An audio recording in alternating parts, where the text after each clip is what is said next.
ये हैं डॉक्टर कैलाश पुष्वाण, जिन्होंने वनस्पति विज्ञान में पीएचडी की है। पिछले 10 वर्षों से अधिक समय तक विश्व बैंक पोषित परियोजनाओं में बतौर पर्यावरण विशेषज्ञ के रूप में कार्य किया और अपने 70 वर्षों से अधिक पुराने पारंपरिक पहाड़ी घर पर 2007 में होमस्टे का कार्य शुरू किया। होमस्टे को शुरू करने का मुख्य उद्देश्य अपने पैतृक घर को बचाना था। इस घर को देखकर उन्हें अपने पूर्वजों की सभ्यता, संस्कृति, रीति रिवाज को सजो के रखने की अब आदत सी हो चुकी है।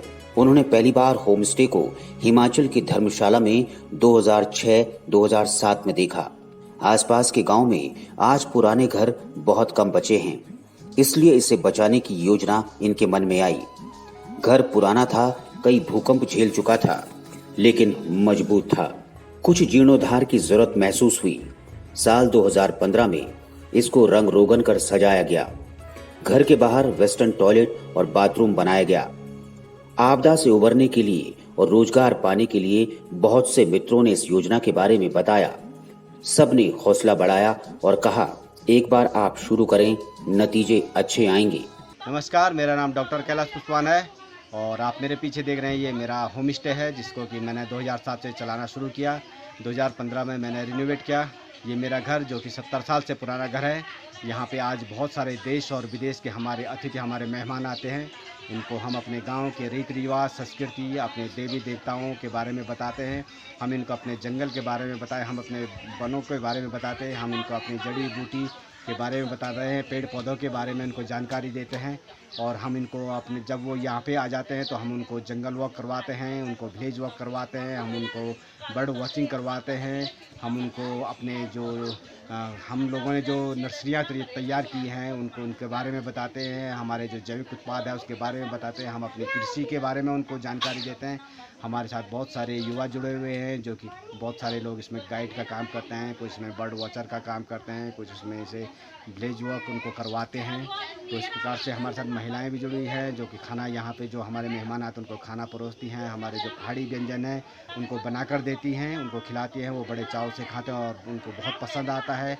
हम उनको कहते हैं ये हमारा जैविक खाना है। हम उनको, जो हमारे गांव के बच्चे और महिलाएं हैं उनके साथ बिठा करके बैठक करवाते हैं। उनको अपने गांव के बारे में बताते हैं, जानकारी देते हैं कि हमारे गांव के रीति रिवाज क्या है, हमारी संस्कृति क्या है, हमारे उत्सव क्या क्या है, उन सब की जानकारी जो हमारे मेहमान आते हैं। हमारे यहाँ पे बहुत सारे वॉलंटियर्स आते हैं जो कि गांव में हम लोगों के साथ कृषि का काम करते हैं, जंगल संवर्धन का काम करते हैं, पानी संवर्धन का काम करते हैं। अब प्रत्येक माह आने वाले पहाड़ी पारंपरिक त्योहार, मेले और उत्सव की सूची बनाई गई है। मेहमानों को उसके बारे में विस्तार से बताया जाता है, जैसे कि फूलदेई, मूल संक्रांत, बैसाखी, अननकूट, छाबड़ी आदि, ताकि वो आएं और संस्कृति और परंपरा, वेशभूषा को जाने और पूरे विश्व में इसका प्रचार हो। आसपास के गांवों और क्षेत्रों में कौतूहल का विषय हो गया है कि अंग्रेज गांव में रुकने के लिए आ रहे हैं। उनकी आमदनी भी बढ़ चुकी है। मेरा नाम जेम्स लाक्टफेल्ड है। मैं बीए कॉलेज, कार्टिज कॉलेज में काम करते हैं। हमारा विषय विश्व धर्म है और अभी जनवरी 2020 में थोड़ा फुर्सत मिला और इसलिए इधर हुकूमत ऐसे है। इधर तो बहुत अच्छा लगता है।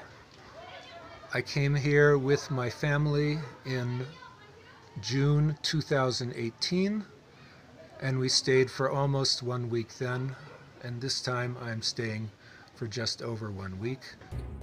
उनके साथ उनका सहयोग उनके बड़े भाई ने रखा है, जो घर की साफ सफाई से लेकर खाना बनाते हैं। विदेशी मेहमानों को रखने में कठिनाई आने लगी क्योंकि कोई लाइसेंस नहीं था। सरकार भी इस ओर ध्यान अब देने लगी है। साल 2018 में पहली बार पर्यटन विभाग में इन्होंने आवेदन कर अपना होमस्टे हिमालयन माउंटेन होम के नाम से रजिस्टर करवाया। इनके होमस्टे की चर्चा दूर दूर तक होने लगी। कई युवा साथी इनसे होमस्टे की जानकारी लेने आते हैं। अब इनका हौसला बढ़ चुका है कि ये सही दिशा में बढ़ रहे हैं। network10tv.com के लिए किमाणा से कैलाश जोशी की रिपोर्ट।